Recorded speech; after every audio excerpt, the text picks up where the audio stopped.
अस्सलाम वालेकुम वीवर्स, आज हम आपको दे रहे हैं एक बहुत ही बेहतरीन होममेड मसाला और वो है निहारी मसाला, बहुत सारे सीक्रेट के साथ। तो आइए इसे तैयार करते हैं, इसके अज्जा को देखते हैं। इंग्रेडिएंट के लिए एक टिप्स मैं देना चाहूँगी कि आप बराबर से इसके वज़न को देखिए और इसमें ज़्यादा और कम मत कीजिए, बस यही रेशियो रखिएगा। होममेड निहारी मसाला तैयार करेंगे और ये घर में ही बनाए ताज़े मसालों से तो ज़्यादा अच्छी निहारी बनती है और इस मसाले से ही जो है निहारी का सही मज़ा आता है।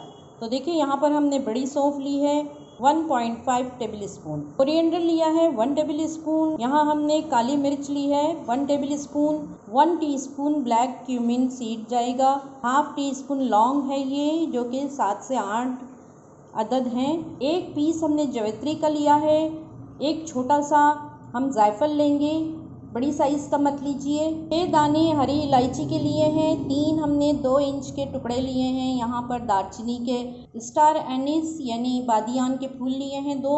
निहारी मसाले का एक और इंग्रेडिएंट है बहुत सीक्रेट, जिसे पीपली कहते हैं, ये 2 अदद जाएगी, इसकी खुशबू बहुत अच्छी होती है और इसे जो है हम बहुत ही पाउडर बनाएंगे, फाइन पाउडर ग्राइंड करेंगे।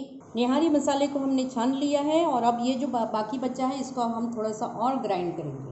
होममेड निहारी मसाला बनके तैयार है, बहुत ही ज़्यादा लजीज है, इसको बनाइए, निहारी में इस्तेमाल कीजिए, हमें दुआओं में याद रखिए। अस्सलाम वालेकुम।